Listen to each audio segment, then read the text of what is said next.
എല്ലാവർക്കും നമസ്കാരം. നമ്മുടെ നാട്ടിലെ ഭരണപക്ഷവും പ്രതിപക്ഷവും ഒക്കെ തമ്മിൽ വലിയൊരു അടി നടന്നുകൊണ്ടിരിക്കുകയാണ്. PM ശ്രീ പദ്ധതി നമ്മുടെ നാട്ടിൽ നടപ്പാക്കണോ വേണ്ടയോ എന്നതിനെക്കുറിച്ചാണ് ഈ ഒരു അടി. ഇന്ത്യയിൽ BJP ഇതര സംസ്ഥാനങ്ങൾ ഉൾപ്പെടെ കോൺഗ്രസ് ഭരിക്കുന്ന സംസ്ഥാനങ്ങൾ ഉൾപ്പെടെ നിരവധി സംസ്ഥാനങ്ങളിൽ PM ശ്രീ പദ്ധതി നടപ്പാക്കിയിട്ടുണ്ട്. അത് വിജയകരമായിട്ട് എല്ലാ സ്ഥലത്തും പ്രവർത്തിക്കുകയും ചെയ്യുന്നുണ്ട്. രാഷ്ട്രീയ ആരോപണങ്ങൾ ഒരു സംസ്ഥാനത്തും ഇല്ല എന്നുള്ളതും ശ്രദ്ധേയമായിട്ടുള്ള കാര്യമാണ്. എന്നാൽ നമ്മുടെ നാട്ടിൽ PM ശ്രീ പദ്ധതി നടപ്പാക്കുമ്പോൾ അത് സംഘിവൽക്കരിക്കുക, കാവ്യവൽക്കരിക്കുക തുടങ്ങിയ അജണ്ടയുടെ ഭാഗമായി കേന്ദ്ര സർക്കാരിൻ്റെ ഒരു ഒളിച്ചുകടത്തലാണ്. അതുകൊണ്ട് നമ്മൾ ഇവിടുത്തെ സ്കൂളുകളിൽ PM ശ്രീ പദ്ധതി നടപ്പാക്കാൻ പാടില്ല എന്ന തരത്തിലുള്ള ഒരു പൊതു അഭിപ്രായമാണ് LDFനും UDFനും ഉണ്ടായിരുന്നത്. എന്നാൽ ഇപ്പോൾ UDFന് നേരത്തെ ഉണ്ടായിരുന്ന ഒരു നിലപാടിനെ മറികടന്നുകൊണ്ട് PM ശ്രീ പദ്ധതി നടപ്പാക്കാനായിട്ട് പോവുകയാണോ എന്നുള്ള ഒരാശങ്ക കൂടി ഇവിടെ LDF പ്രകടിപ്പിക്കുന്നുണ്ട്. എന്നാൽ LDFൻ്റെ കാലത്തുണ്ടായിരുന്ന ചില പ്രശ്നങ്ങൾ കാരണമാണ് ഈ പദ്ധതിയുമായി മുന്നോട്ട് പോകേണ്ടി വരുന്നത് എന്ന് മുഖ്യമന്ത്രി അടക്കം പറയുകയും ചെയ്യുന്നുണ്ട്. സത്യത്തിൽ ഈ PM ശ്രീ പദ്ധതി എന്താണ്? ഈ PM ശ്രീ പദ്ധതി കൊണ്ട് എന്തെങ്കിലും തരത്തിലുള്ള രാഷ്ട്രീയ ലാക്ക് കേന്ദ്ര സർക്കാർ ഉദ്ദേശിക്കുന്നുണ്ടോ? ഇത് നമ്മുടെ നാട്ടിലെ വിദ്യാലയങ്ങൾക്കും വിദ്യാർത്ഥികൾക്കും നല്ലതാണോ? ഒപ്പം ഏറ്റവും പ്രധാനപ്പെട്ട കാര്യം, PM ശ്രീ പദ്ധതിയിൽ നമ്മുടെ LDFും UDFും നമ്മളോട് നുണ പറയുകയാണോ എന്നുള്ളതിനെക്കുറിച്ചാണ് നമ്മൾ പരിശോധിക്കേണ്ടത്. അതിനുള്ള ഒരു ശ്രമമാണ് ഈ വീഡിയോ. നോക്കാം. ഇതിലാദ്യം തന്നെ നമ്മൾ മനസ്സിലാക്കേണ്ടത് PM ശ്രീ പദ്ധതി എന്നത് ഏതെങ്കിലും തരത്തിൽ രാഷ്ട്രീയവൽക്കരിക്കുന്നതിനുള്ള ഒരു ഉപകരണമാണോ എന്നുള്ളതാണ്. മികച്ച അധ്യയന മാർഗങ്ങൾ നമ്മുടെ വിദ്യാർത്ഥികൾക്ക് പരിചയപ്പെടുത്തുക, വിദ്യാഭ്യാസ രംഗത്ത് ഒരു സമഗ്ര വികസനത്തിന് വേണ്ടി ശ്രമിക്കുക, ഹരിത വിദ്യാലയങ്ങൾ അഥവാ ഗ്രീൻ സ്കൂൾസ് എന്നുള്ള ഒരു കോൺസെപ്റ്റ് വിജയകരമായിട്ട് നടപ്പാക്കുക, പഠനം ഉപേക്ഷിച്ച് പോകുന്ന കുട്ടികളുടെ എണ്ണം കുറച്ചുകൊണ്ടുവരിക, ഒപ്പം ദേശീയ വിദ്യാഭ്യാസ നയം നടപ്പാക്കുക, ഓരോ ബ്ലോക്കിലും 2 സ്കൂളുകളെ മാതൃകാ വിദ്യാലയങ്ങളായിട്ട് ഏറ്റവും നല്ല ഇൻഫ്രാസ്ട്രക്ചർ ഫെസിലിറ്റികൾ ഉൾപ്പെടെ അതിനെ വികസിപ്പിച്ച് കൊണ്ടുവരിക എന്നുള്ളതാണ് PM ശ്രീ പദ്ധതിയുടെ ഏറ്റവും ലളിതമായിട്ടുള്ള ഉദ്ദേശ ലക്ഷ്യങ്ങൾ. ഇതിലൊന്നുപോലും രാഷ്ട്രീയമല്ല എന്നുള്ളത് ഇതിനോടകം തന്നെ വ്യക്തമായിട്ടുണ്ടാകും. ഇനി അഥവാ രാഷ്ട്രീയമാണ് എന്ന് പറയാനായിട്ട് ആർക്കെങ്കിലും എന്തെങ്കിലും അവശേഷിക്കുന്നുണ്ട് എങ്കിൽ അത് NEP 2020 അഥവാ ദേശീയ വിദ്യാഭ്യാസ പദ്ധതി 2020 നടപ്പാക്കാനായിട്ടുള്ള ഒരു ശ്രമമാണ് എന്ന രീതിയിലത്തേക്കുള്ളതാണ്. അങ്ങനെ ദേശീയ വിദ്യാഭ്യാസ പദ്ധതി നടപ്പാക്കുന്നത് വഴി സംഘിവൽക്കരണം, കാവ്യവൽക്കരണം, വലതുവൽക്കരണം ഒക്കെയാണ് നടപ്പാക്കാൻ പോകുന്നത് എന്നുള്ളതാണ് ആശങ്കയെങ്കിൽ ഇവിടെ പ്രത്യേകം ശ്രദ്ധിക്കേണ്ടുന്ന കാര്യം, അങ്ങനെ എന്തെങ്കിലും തരത്തിലുള്ള ഒരു പദ്ധതി കേന്ദ്ര സർക്കാരിനുണ്ട് എങ്കിൽ അത് നടപ്പാക്കേണ്ടത് കരിക്കുലം വഴിയാണ്, അഥവാ നമ്മുടെ സിലബസ് വഴിയാണ്. എന്നാൽ NEP നടപ്പാക്കിയിരിക്കുന്ന എല്ലാ സംസ്ഥാനങ്ങളിലും കരിക്കുലം അഥവാ വിദ്യാഭ്യാസ പദ്ധതി തീരുമാനിക്കുന്നതിനുള്ള പൂർണ്ണമായിട്ടുള്ള അവകാശം അതാത് സംസ്ഥാനങ്ങൾക്കാണ്. അതായത് NEP നമ്മൾ നടപ്പാക്കുകയാണെങ്കിലും കേന്ദ്ര സർക്കാർ പറയുന്ന കേന്ദ്ര സിലബസ് ഇവിടെ പഠിപ്പിക്കേണ്ടതില്ല. നമ്മുടെ കുട്ടികൾ എന്ത് പഠിക്കണം, ഏത് പുസ്തകം പഠിക്കണം, ഈ കാര്യങ്ങളെക്കുറിച്ച് തീരുമാനമെടുക്കാനുള്ള പൂർണ്ണമായിട്ടുള്ള സ്വാതന്ത്ര്യം അതത് സംസ്ഥാനങ്ങൾക്കുണ്ട് എന്നുള്ളത് ആ പദ്ധതിയിൽ ഇതിനോടകം തന്നെ പ്രഖ്യാപിക്കപ്പെട്ടിരിക്കുന്ന ഒരു വസ്തുതയാണ്. പറഞ്ഞു വന്നത്, PM ശ്രീ എന്നത് ഒരു തരത്തിലും രാഷ്ട്രീയവൽക്കരിക്കേണ്ടുന്ന ഒരു പദ്ധതിയല്ല. അതിൽ ഏതെങ്കിലും തരത്തിലുള്ള കാവ്യവൽക്കരണത്തിനുള്ള സ്കോപ്പില്ല. നേരത്തെ സൂചിപ്പിച്ചതുപോലെ വിദ്യാഭ്യാസ രംഗത്തിൻ്റെ സമൂലമായിട്ടുള്ള ഒരു വികസനം, അതിൽ തന്നെ ഒരു ബ്ലോക്കിൽ 2 വിദ്യാലയങ്ങളെ തിരഞ്ഞെടുത്ത് അതിൽ എല്ലാവിധ സൗകര്യങ്ങളും കൊടുത്ത് കേന്ദ്ര സർക്കാരിൻ്റെ ഹാൻഡ് ഹോൾഡിംഗ് കിട്ടി ആ സ്ഥാപനങ്ങളെ മാതൃകാ വിദ്യാലയങ്ങളായി വളർത്തിക്കൊണ്ടുവരിക, 5 വർഷത്തേക്ക് പൂർണ്ണമായിട്ടുള്ള സഹായങ്ങൾ നൽകുക, അതിനുശേഷം അതിനെ ഹാൻഡ് ഓവർ ചെയ്യുക എന്നുള്ളതാണ് PM ശ്രീ വഴി ഉദ്ദേശിക്കുന്നത്. എന്നിട്ടും നമ്മുടെ നാട്ടിലെ രാഷ്ട്രീയക്കാരൊക്കെ PM ശ്രീ കാവ്യവൽക്കരണത്തിൻ്റെ ഭാഗമാണ് എന്നൊക്കെ പറയുന്നത് എന്തിനാണെന്ന് എനിക്കറിയില്ല. സത്യത്തിൽ നമ്മുടെ നാട്ടിലെ രാഷ്ട്രീയക്കാരോട് മുഖാമുഖം നിന്ന് എന്താണ് ഇതിലെ കാവ്യവൽക്കരണം എന്ന് നമ്മൾ ചോദിക്കുകയാണ് വേണ്ടത്. ഈ കഴിഞ്ഞ ദിവസം കോൺഗ്രസിൻ്റെ ഒരു MLAയോട് ഞാനൊരു ചാനൽ ചർച്ചയിൽ ഇത് ചോദിച്ചപ്പോൾ അദ്ദേഹത്തിന് അതിന് വ്യക്തമായിട്ടുള്ള മറുപടി ഉണ്ടായിരുന്നില്ല. ആർക്കും അതിന് മറുപടി പറയാൻ കഴിയില്ല. കാരണം ഇതിൽ കാവ്യവൽക്കരണത്തിൻ്റെ ഒരു അജണ്ടയും ഇല്ല എന്നുള്ളത് നമുക്ക് മനസ്സിലാക്കാൻ കഴിയുന്നതാണ്. ഇനിയാണ് ഈ PM ശ്രീ പദ്ധതിയുടെ ഇംപ്ലിമെൻറ്റേഷനുമായി ബന്ധപ്പെട്ട് LDFും UDFും നമ്മളോട് പറയുന്നത് സത്യമാണോ നുണയാണോ എന്നതിനെക്കുറിച്ച് മനസ്സിലാക്കാൻ. ഇപ്പോഴത്തെ സർക്കാർ പറയുന്നത് PM ശ്രീ പദ്ധതി നേരത്തെ ഉണ്ടായിരുന്ന സർക്കാർ ഒപ്പിട്ടതാണ്. അതിൻ്റെ ഭാഗമായിട്ട് ഏതാണ്ട് 100 കോടി രൂപ നമ്മൾ വാങ്ങിയിട്ടുണ്ട്. അതുകൊണ്ട് ഇനി ഈ പദ്ധതിയിൽ നിന്ന് പിന്നാക്കം പോകാൻ കഴിയില്ല. CPMകാർ ഇത് ഒപ്പിട്ടത് കൊണ്ട് ഈ പദ്ധതി തുടരാനായി ഞങ്ങൾ നിർബന്ധിതരായിരിക്കുകയാണ് എന്നാണ് കോൺഗ്രസ് പറയുന്നത്. ഇത് പൊതുവിദ്യാഭ്യാസ വകുപ്പ് മന്ത്രിയല്ല നമ്മളോട് പറയുന്നത്, മറിച്ച് നമ്മുടെ സംസ്ഥാനത്തിൻ്റെ മുഖ്യമന്ത്രി തന്നെയാണ്. ഈ പദ്ധതി തൽക്കാലം നടപ്പാക്കേണ്ടതില്ല എന്നുള്ള ഒരു തീരുമാനം നമ്മുടെ സംസ്ഥാന സർക്കാർ എടുത്തിരുന്നതായിട്ടും അത് കേന്ദ്ര സർക്കാരിനെ അറിയിക്കുക വഴി ഈ പദ്ധതി തൽക്കാലം നമ്മൾ അബയൻസിൽ വെച്ചിരിക്കുകയാണ്, നടപ്പാക്കുന്നില്ല എന്നുള്ള ഒരു ഘട്ടത്തിലാണ് ഇതിപ്പോൾ ഇരിക്കുന്നത് എന്നുള്ള കാര്യം രാഷ്ട്രീയക്കാരും മാധ്യമപ്രവർത്തകരും മുഖ്യമന്ത്രിയോട് പറഞ്ഞപ്പോൾ അങ്ങനെ അല്ല എന്നാണ് അദ്ദേഹം പറയുന്നത്. അതുകൊണ്ട് തന്നെ ഇവിടെ നമ്മൾ പരിശോധിക്കേണ്ടത് 2 കാര്യങ്ങളാണ്. ഒന്ന്, കഴിഞ്ഞ സർക്കാരിൻ്റെ കാലത്ത് ഇത് ഒപ്പിട്ടിരുന്നോ? അങ്ങനെ ഒപ്പിട്ടിരുന്നുവെങ്കിൽ അത് നടപ്പാക്കുന്നതിനും ആ പദ്ധതി തുടരുന്നതിനുമായിട്ടുള്ള ബാധ്യത ഇപ്പോഴത്തെ സർക്കാരിനുണ്ടോ എന്നുള്ളതാണ്. ഇതിൽ ഒന്നാമത്തെ കാര്യം ശരിയാണ്, കഴിഞ്ഞ സർക്കാരിൻ്റെ കാലത്ത് ഈ പദ്ധതി ഒപ്പിട്ടതാണ്. പക്ഷേ ആ പദ്ധതി അതിനുശേഷം വിവാദമുണ്ടായപ്പോൾ താൽക്കാലികമായിട്ട് നമ്മൾ ഇതിൻ്റെ ഇംപ്ലിമെൻറ്റേഷൻ നിർത്തിവെക്കുകയാണ് എന്ന് പറഞ്ഞുകൊണ്ട് നമ്മുടെ സംസ്ഥാനം ഒരു തീരുമാനമെടുക്കുകയും അത് ഉദ്യോഗസ്ഥ തലത്തിൽ കേന്ദ്ര സർക്കാരിനെ അറിയിക്കുകയും ചെയ്തിട്ടുണ്ട്. ആ കത്തിൽ പറയുന്നതനുസരിച്ച് തൽക്കാലത്തേക്ക് ഈ പദ്ധതി അബേയൻസിൽ വയ്ക്കുകയാണ്. ഒരു മന്ത്രിസഭാ ഉപസമിതി ഇത് മുന്നോട്ട് കൊണ്ടുപോകണോ വേണ്ടയോ എന്നുള്ള കാര്യങ്ങളെല്ലാം തന്നെ പരിശോധിക്കാൻ പോവുകയാണ്. ആ പരിശോധനയുടെ അടിസ്ഥാനത്തിലാണ് തീരുമാനമെടുക്കാൻ പോകുന്നത് എന്നാണ്. അപ്പോൾ ഇവിടുത്തെ ഏറ്റവും പ്രധാനപ്പെട്ട കാര്യം, അങ്ങനെ അബേയൻസിൽ വെച്ചിരിക്കുന്ന ഒരു പദ്ധതി നടപ്പാക്കേണ്ടതുണ്ടോ, അതിനെ റിവൈവ് ചെയ്ത് ഇപ്പോഴത്തെ സർക്കാരിന് എടുക്കേണ്ടതായിട്ടുള്ള എന്തെങ്കിലും തരത്തിലുള്ള ബാധ്യതയുണ്ടോ എന്ന് ചോദിച്ചാൽ അതിൻ്റെ ഉത്തരം ഇല്ല എന്ന് തന്നെയാണ്. അതുകൊണ്ട് തന്നെ PM ശ്രീ പദ്ധതി നടപ്പാക്കുന്നതിന് വേണ്ടി UDF സർക്കാർ പറയുന്ന വെറുമൊരു ഉപായം, ഒരു ഉപാധി എന്നുള്ള രീതിയിൽ മാത്രമേ ആ ഒരു എക്സ്ക്യൂസിനെ കാണാൻ കഴിയുകയുള്ളൂ. അത് അവാസ്തവമായിട്ടുള്ള ഒരു ക്ലെയിമാണ്. ഇനി രണ്ടാമത്, PM ശ്രീ പദ്ധതി നടപ്പാക്കാൻ താല്പര്യമില്ല എങ്കിൽ ഈ സർക്കാർ എന്താണ് ചെയ്യേണ്ടത്? ഒന്ന്, ഒന്നും ചെയ്യാതിരിക്കുക. കാരണം നിലവിൽ തന്നെ കഴിഞ്ഞ സർക്കാരിൻ്റെ കാലത്ത് ഈ പദ്ധതിയെ തൽക്കാലം മുന്നോട്ട് കൊണ്ടുപോകുന്നില്ല എന്ന് ഔദ്യോഗികമായി കേന്ദ്ര സർക്കാരിനെ അറിയിച്ചിട്ടുണ്ട്. ഇനി അഥവാ ഏതെങ്കിലും തരത്തിൽ നമ്മുടെ അവകാശമാണ് സമഗ്ര ശിക്ഷാ അഭിയാനുമായി ബന്ധപ്പെട്ട ഫണ്ട് റിസീവ് ചെയ്യുക എന്നുള്ളത്, അതുകൊണ്ട് തന്നെ അകാരണമായി അത് തടഞ്ഞു വെച്ചിരിക്കുകയാണ് കേന്ദ്ര സർക്കാർ എന്നൊരു വാദം നമുക്കുണ്ടെങ്കിൽ നമ്മൾ ചെയ്യേണ്ടത് കേന്ദ്രത്തിനെതിരെ കേസിന് പോവുക എന്നുള്ളതാണ്.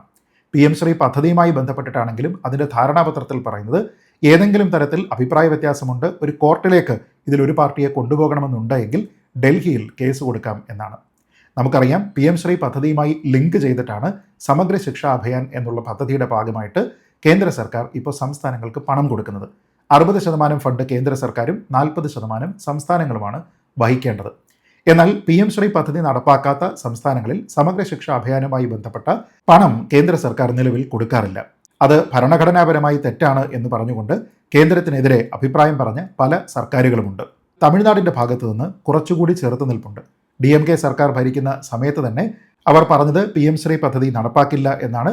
അതിൻ്റെ ഭാഗമായിട്ട് സമഗ്ര ശിക്ഷാ അഭിയാൻ്റെ ഫണ്ട് തടഞ്ഞുവെക്കാനായി ഭരണഘടനാപരമായിട്ട് കേന്ദ്ര സർക്കാരിന് ഒരു റൈറ്റുമില്ല എന്ന് പറഞ്ഞുകൊണ്ട് അവർ സുപ്രീം കോടതിയിൽ ചെന്നു. സുപ്രീം കോടതിയോട് ഈ വിഷയം അടിയന്തര പ്രാധാന്യത്തിൽ പരിഗണിക്കണം എന്നവർ പറഞ്ഞു. എന്നാൽ ഇതിൽ നിങ്ങൾ ഈ പറയുന്ന തരത്തിലുള്ള അടിയന്തര പ്രാധാന്യം ഞങ്ങൾ കാണുന്നില്ല എന്ന് പറഞ്ഞ് സുപ്രീം കോടതി ആ കേസ് പിന്നീട് ഒരു ഘട്ടത്തിൽ പരിഗണിക്കുന്നതിന് വേണ്ടി മാറ്റിവെച്ചിരിക്കുകയാണ്. ഇനിയത്തെ സർക്കാരാണ് ആ കേസ് എങ്ങനെ കൊണ്ടുപോകണം എന്ന് തീരുമാനിക്കേണ്ടത്. പക്ഷേ നിലവിൽ തമിഴ്നാട്ടിലെ വിദ്യാഭ്യാസ രംഗത്ത് സംസ്ഥാന സർക്കാരിൻ്റെ പണം ഉപയോഗിച്ചുകൊണ്ട് അവരുടെ രീതിക്കുള്ള പരിപാടികളാണ് നടത്തുന്നത്. അപ്പോൾ ചുരുക്കി പറഞ്ഞാൽ, തമിഴ്നാടിനെ പോലെ റെസിസ്റ്റ് ചെയ്ത് നിയമപ്രകാരം കേസുമായിട്ട് പോകണോ എന്നുള്ള കാര്യത്തിനെപ്പറ്റി തീരുമാനമെടുക്കേണ്ടത് UDF സർക്കാരാണ്. PM ശ്രീ പദ്ധതി നടപ്പാക്കുന്നത് നാടിന് ആപൽക്കരമാണ്, അത് വലതുവൽക്കരണമാണ് എന്നുള്ള ഒരു അഭിപ്രായമാണ് മുസ്ലിം ലീഗിനും കോൺഗ്രസിനും ഒക്കെ ഉള്ളത് എങ്കിൽ അവർ ചെയ്യേണ്ടത് ഈ പദ്ധതി നടപ്പാക്കാതെ കേന്ദ്ര സർക്കാരിനെതിരെ കോടതിയിൽ കേസിന് പോവുക എന്നുള്ളതാണ്. ആ മാർഗം എന്തുകൊണ്ട് കോൺഗ്രസ് സർക്കാർ സ്വീകരിക്കുന്നില്ല എന്നുള്ളതാണ് എൻ്റെ ചോദ്യം. അടുത്തത്, കഴിഞ്ഞ ദിവസത്തെ പത്രസമ്മേളനത്തിൽ നമ്മുടെ മുഖ്യമന്ത്രി ശ്രീ VD സതീശൻ പറഞ്ഞ 2 കാര്യങ്ങളാണ്. അതായത് PM ശ്രീ പദ്ധതി നമ്മൾ നടപ്പാക്കണമെങ്കിൽ നമുക്ക് കേന്ദ്ര സർക്കാരിനോട് 2 ഡിമാൻഡുകളുണ്ട് എന്നാണ് അദ്ദേഹം പറഞ്ഞത്. അതിലൊന്ന്, നമ്മുടെ കരിക്കുലം നിർണ്ണയിക്കാനുള്ള സ്വാതന്ത്ര്യത്തിൽ കേന്ദ്ര സർക്കാർ ഇടപെടാൻ പാടില്ല എന്നുള്ളതാണ്. രണ്ടാമത്തേത്, PM ശ്രീ പദ്ധതി ഏതൊക്കെ സ്കൂളുകളിൽ നടപ്പാക്കണം എന്നതുമായി ബന്ധപ്പെട്ട് തീരുമാനമെടുക്കാനുള്ള പൂർണ്ണമായിട്ടുള്ള അവകാശവും സ്വാതന്ത്ര്യവും സംസ്ഥാന സർക്കാരിനായിരിക്കണം എന്നുള്ളതാണ്. ഇത് കേട്ടുകഴിഞ്ഞാൽ വളരെ ലെജിറ്റിമേറ്റ് എന്ന് തോന്നാവുന്ന 2 ഡിമാൻഡുകളാണ്. എന്നാൽ ഈ 2 ചോദ്യങ്ങളും അസ്ഥാനത്താണ് എന്നുള്ളതാണ് പ്രധാനം. അതിൻ്റെ കാരണം, നിലവിൽ ഈ 2 കാര്യങ്ങളും തീരുമാനിക്കുന്നതിനുള്ള സ്വാതന്ത്ര്യം PM ശ്രീ പദ്ധതിയിൽ അതത് സംസ്ഥാനങ്ങൾക്ക് തന്നെയാണ് എന്നുള്ളതാണ്. അതായത് ഞാൻ നേരത്തെ സൂചിപ്പിച്ചതുപോലെ PM ശ്രീ പദ്ധതി എന്നത് സിലബസുമായിട്ടോ കരിക്കുലവുമായിട്ടോ ഒരു തരത്തിലുള്ള ബന്ധവുമില്ലാത്തതാണ്. PM ശ്രീ പദ്ധതി നടപ്പാക്കണമെങ്കിൽ നാഷണൽ എഡ്യൂക്കേഷൻ പോളിസിയും നടപ്പാക്കണം. പക്ഷേ നാഷണൽ എഡ്യൂക്കേഷൻ പോളിസിയിൽ പറയുന്നതനുസരിച്ച് ഒരു സംസ്ഥാനത്ത് പാഠ്യപദ്ധതി എന്താണ് എന്ന് തീരുമാനിക്കുന്നതിനുള്ള പൂർണ്ണമായിട്ടുള്ള അവകാശം അതത് സംസ്ഥാനത്തിന് തന്നെയാണ്. ചുരുക്കി പറഞ്ഞാൽ, ഞങ്ങൾക്ക് സിലബസ് തീരുമാനിക്കാനുള്ള അവകാശം ഉണ്ടാകണം എന്ന് കേന്ദ്ര സർക്കാരിനോട് നമ്മുടെ സംസ്ഥാനം ഡിമാൻഡ് ചെയ്യേണ്ടത് ആവശ്യമില്ല. നിലവിൽ തന്നെ ആ സിലബസ് തീരുമാനിക്കാനുള്ള പൂർണ്ണമായിട്ടുള്ള അവകാശം ഈ പദ്ധതി പ്രകാരം നമ്മുടെ സംസ്ഥാനത്തിന് തന്നെയാണ്. പിന്നെ എന്തിനാണ് ശ്രീ സതീശൻ കേന്ദ്ര സർക്കാരിനോട് ഈ ഒരു ഡിമാൻഡ് വയ്ക്കുന്നത് എന്ന് എനിക്ക് മനസ്സിലാകുന്നില്ല. ഇനിയൊന്ന്, ഈ പദ്ധതി നടപ്പാക്കുമ്പോൾ അതിലേക്ക് ഏതൊക്കെ സ്കൂളുകളെയാണ് തിരഞ്ഞെടുക്കുന്നത് എന്നതുമായി ബന്ധപ്പെട്ട തീരുമാനം കേന്ദ്ര സർക്കാരിൻ്റെ ഭാഗത്തു നിന്നല്ല ഉണ്ടാകേണ്ടത്, സംസ്ഥാന സർക്കാരിൻ്റെ ഭാഗത്തു നിന്നാണ് എന്നാണ്. അതും ഇപ്പോഴും അങ്ങനെ തന്നെയാണ്. ഇതിൻ്റെ പല സ്റ്റെപ്പുകളായിട്ടാണ് ഈ PM ശ്രീ പദ്ധതി നടപ്പാക്കുന്നത്. ഏറ്റവും ലളിതമായിട്ട് പറഞ്ഞു കഴിഞ്ഞാൽ ഇതിൻ്റെ ആദ്യ ഘട്ടത്തിലാണ് ഈ ധാരണാപത്രം ഒപ്പിടുക. അതിനുശേഷമാണ് ഇതിലേക്ക് എലിജിബിൾ ആയിട്ടുള്ള സ്കൂളുകളുടെ പട്ടിക തയ്യാറാക്കുന്നത്. ഇവിടെ പ്രത്യേകം ശ്രദ്ധിക്കേണ്ടത് ആ പട്ടിക തയ്യാറാക്കുന്നത് അതാത് സംസ്ഥാനങ്ങൾ തന്നെയാണ്. അവിടെയുള്ള സൗകര്യങ്ങൾ, അവിടെ എന്തൊക്കെ സൗകര്യങ്ങളാണ് വേണ്ടത്, ഈ കാര്യങ്ങളുമായി ബന്ധപ്പെട്ട് സമഗ്രമായിട്ടുള്ള ഒരു റിപ്പോർട്ട് തയ്യാറാക്കുന്നു. അങ്ങനെ ഓരോ സ്കൂളുകളിൽ നിന്നും കിട്ടിയിരിക്കുന്ന കാര്യങ്ങളെല്ലാം തന്നെ സംസ്ഥാന സർക്കാരിൻ്റെ ഒരു വിദഗ്ധ സമിതി പഠിക്കുന്നു. അതിനുശേഷം ഈ PM ശ്രീ പദ്ധതിയിലേക്ക് ഏതൊക്കെ സ്കൂളുകളെയാണ് തിരഞ്ഞെടുക്കേണ്ടത് എന്നതുമായി ബന്ധപ്പെട്ട് ഒരു അന്തിമ പട്ടിക സംസ്ഥാന സർക്കാർ രൂപീകരിക്കുന്നു. അത് കേന്ദ്ര സർക്കാർ അപ്രൂവ് ചെയ്യുന്നതോടുകൂടി ഈ സ്കൂളുകളിൽ PM ശ്രീ പദ്ധതി നടപ്പാക്കാനായിട്ട് തുടങ്ങുന്നു. ചുരുക്കി പറഞ്ഞാൽ ഇതിൽ ഒരു ഘട്ടത്തിലും ഏതൊക്കെ സ്കൂളുകളാണ് ഇതിൽ തിരഞ്ഞെടുക്കേണ്ടത് എന്നതുമായി ബന്ധപ്പെട്ട് ഒരു തരത്തിലുള്ള ഇടപെടലും നിലവിലെ പദ്ധതി പ്രകാരം തന്നെ കേന്ദ്ര സർക്കാരിൻ്റെ ഭാഗത്തു നിന്ന് ഉണ്ടാകുന്നില്ല.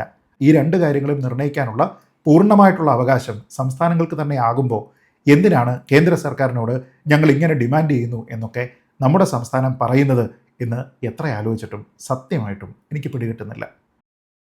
അതങ്ങനെ ചെയ്യുന്നത് എന്തിനാണ് എന്നതിനെക്കുറിച്ച് ആലോചിച്ചിട്ട് ഒരൊറ്റ കാര്യം മാത്രമേ തോന്നുന്നുള്ളൂ. അതായത് സ്കൂളുകളുടെ നിർണ്ണയമാണെങ്കിലും സിലബസ് തീരുമാനിക്കുന്ന കാര്യത്തിലുള്ള നിർണ്ണയമാണെങ്കിലും സംസ്ഥാനങ്ങൾക്ക് തന്നെയാണ് ഇപ്പോഴും അതിൻ്റെ അവകാശം എന്ന് ഒരുപക്ഷെ നമ്മുടെ സംസ്ഥാനത്ത് കുറേ അധികം ആൾക്കാർക്ക് അറിയുന്നുണ്ടാവില്ല. അങ്ങനെയുള്ള ആൾക്കാരൊക്കെ തന്നെ ഒരുപക്ഷെ ധരിച്ചോളും, ശരി, നമ്മളിത് ഡിമാൻഡ് ചെയ്ത് ഈ രണ്ട് കാര്യങ്ങളും നമുക്ക് അനുകൂലമായ രീതിയിലത്തേക്ക് നമ്മുടെ സ്വയം നിർണയ അവകാശമായിട്ട് നേടിയെടുത്തു, അതുകൊണ്ട് ഇനി ഈ പദ്ധതി നടപ്പാക്കുന്നതിൽ കുഴപ്പമില്ല, ഇനി ഇതിൽ കാവ്യവൽക്കരണത്തിൻ്റെ അപകടം പേടിക്കേണ്ടതില്ല എന്ന്. അങ്ങനെ ആൾക്കാരെ നമ്മളിങ്ങനെ മണ്ടന്മാരാക്കണോ എന്നുള്ളതിനെക്കുറിച്ച് നമ്മുടെ ഭരണകർത്താക്കൾ ശരിക്ക് ഇരുത്തിയൊന്ന് ആലോചിക്കേണ്ടതാണ്. ചുരുക്കി പറഞ്ഞാൽ ഇപ്പോൾ PM ശ്രീ പദ്ധതിയുമായി ബന്ധപ്പെട്ട് നമ്മുടെ ഭരണപക്ഷവും പ്രതിപക്ഷവും പറയുന്ന കാര്യങ്ങളെല്ലാം തന്നെ നുണകളാണ്. സത്യത്തിൽ PM ശ്രീ എന്നത് ഒരു തരത്തിലും ഒരു രാഷ്ട്രീയവൽക്കരിക്കാനുള്ള ഒരു ശ്രമമല്ല. വിദ്യാഭ്യാസ മേഖലയെ രാഷ്ട്രീയവൽക്കരിക്കണമെന്നുണ്ടെങ്കിൽ നമുക്ക് സിലബസ് നിർണ്ണയത്തിൽ പൂർണ്ണമായിട്ടുള്ള സ്വാതന്ത്ര്യമുണ്ടാകണം. അങ്ങനെയുള്ള ഒരു കാര്യം സംസ്ഥാന സർക്കാരിനാണ് വിട്ടുകൊടുത്തിരിക്കുന്നത് എന്നതുകൊണ്ട് തന്നെ ഈ പദ്ധതിയെ രാഷ്ട്രീയമായിട്ട് ഭയപ്പെടേണ്ടുന്ന ഒരു കാര്യവുമില്ല. PM ശ്രീ പദ്ധതി നടപ്പാക്കാൻ കഴിഞ്ഞ സർക്കാരിൻ്റെ അവസാന കാലത്ത് അവർ ശ്രമിച്ചതും ഇപ്പോൾ ഈ സർക്കാർ ശ്രമിക്കുന്നതിൻ്റെയും ഒരൊറ്റ കാരണം മാത്രമേ ഉള്ളൂ. കേന്ദ്ര സർക്കാർ നമുക്ക് നൽകാനുള്ള ഫണ്ട് കിട്ടണം. കാരണം ആ പണം കിട്ടിയിട്ട് വേണം ഇവിടെയുള്ള ടീച്ചർമാരുടെ സാലറി ഉൾപ്പെടെയുള്ള പല കാര്യങ്ങൾക്കും നമുക്ക് പണം കണ്ടെത്താൻ. അതുകൂടാതെ ഇതിൽ രാഷ്ട്രീയമായിട്ടുള്ള യാതൊരു വിധത്തിലുള്ള ദുരുദ്ദേശവും ഇല്ല എന്ന് CPM-നും അറിയാം, കോൺഗ്രസിനും അറിയാം, എല്ലാവർക്കും അറിയാം. എന്നിട്ടും അവരുടെ രാഷ്ട്രീയത്തിൻ്റെ നിലനിൽപ്പിൻ്റെ ഭാഗമായിട്ട് മാത്രം ഇത് കേന്ദ്ര സർക്കാർ കൊണ്ടുവന്നതാണ്, BJP ആണ്, RSS വൽക്കരണമാണ് എന്നൊക്കെ പറയുന്നതിന് വേണ്ടിയിട്ട് മാത്രമുള്ള ഒരു മാർഗമായിട്ട് അതിനെ അവർ ഉപയോഗിക്കുകയാണ്. അതല്ലാതെ ഇതിവിടെ നടപ്പാക്കി കഴിഞ്ഞാൽ ഒരു തരത്തിലുള്ള പ്രശ്നവും ഉണ്ടാവില്ല എന്നതിനെക്കുറിച്ച് ഇവർക്ക് കൃത്യമായിട്ട് അറിയാം. എന്നിട്ടും അവർക്ക് വോട്ട് ചെയ്തിരിക്കുന്ന ആൾക്കാരെ വിഡ്ഢികളാക്കുന്നതിന് വേണ്ടിയിട്ടുള്ള വെറും രാഷ്ട്രീയ കളി മാത്രമാണ് ഈ നടക്കുന്നത്. ഇതിന് സമാനമായിട്ടുള്ള ഒരു ഉദാഹരണം പറഞ്ഞാൽ നമ്മൾക്കെല്ലാവർക്കും പെട്ടെന്ന് റിലേറ്റ് ചെയ്യാൻ പറ്റും. പൗരത്വ ഭേദഗതി നിയമം നടപ്പാക്കുമ്പോൾ ഇവിടെയുള്ള മുസ്ലിങ്ങൾക്കും ന്യൂനപക്ഷങ്ങൾക്കും പൗരത്വം നഷ്ടപ്പെടും എന്നൊക്കെയായിരുന്നു ഇവരെല്ലാവരും വലിയ വായിൽ വിളിച്ചു പറഞ്ഞത്. അതങ്ങനെ അല്ല എന്ന് ഈ നിയമം വായിച്ചിട്ട് അന്നേ ഞാൻ പറഞ്ഞിരുന്നതാണ്. ഈ നിയമം നടപ്പാക്കിയതിൻ്റെ പേരിൽ നമ്മുടെ നാട്ടിൽ ഒരു മുസ്ലിമിനും പൗരത്വം നഷ്ടപ്പെട്ടിട്ടില്ല എന്ന് നമുക്കറിയാം. കാരണം അത് ഇന്ത്യയിൽ പൗരന്മാരായിട്ടുള്ള ആൾക്കാർക്ക് ബാധകമായിട്ടുള്ള ഒരു നിയമമേ ആയിരുന്നില്ല. അത് അങ്ങനെ തന്നെയാണ് എന്ന് കൃത്യമായ ബോധ്യമുണ്ടായിട്ടും രാഷ്ട്രീയ ലാക്കോടുകൂടി വോട്ട് ബാങ്കിനെ ലക്ഷ്യമിട്ട് മാത്രം നമ്മുടെ നാട്ടിലെ കോൺഗ്രസും CPM-ഉം ഒക്കെ തന്നെ വൻ പ്രചരണ വേല അഴിച്ചുവിട്ടതുപോലെ തന്നെയാണ് PM ശ്രീ വിഷയത്തിലും അവർ ഇത്തരം പ്രചരണ വേലകളുമായിട്ട് മുന്നോട്ട് പോകുന്നത്. അതുകൊണ്ട് ഈ പദ്ധതി എന്താണ് എന്നതിനെക്കുറിച്ച് കൃത്യമായി മനസ്സിലാക്കുക, ഈ ആൾക്കാർ പറയുന്ന നുണ എന്താണ് എന്ന് കൃത്യമായി തിരിച്ചറിയുക എന്നുള്ളതാണ് നമുക്ക് ചെയ്യാൻ കഴിയുന്നത് എന്ന് മാത്രം പറഞ്ഞുകൊണ്ട് PM ശ്രീ പദ്ധതി നല്ല രീതിയിൽ നടപ്പാകട്ടെ, അതിൻ്റെ ഗുണം നമ്മുടെ നാട്ടിലെ സ്കൂളുകൾക്ക്, അവിടെ പോകുന്ന കുട്ടികൾക്ക് ലഭിക്കട്ടെ എന്ന് മാത്രം പ്രത്യാശിച്ചുകൊണ്ട് ഈ വീഡിയോ അവസാനിപ്പിക്കുന്നു. ജയ് ഹിന്ദ്.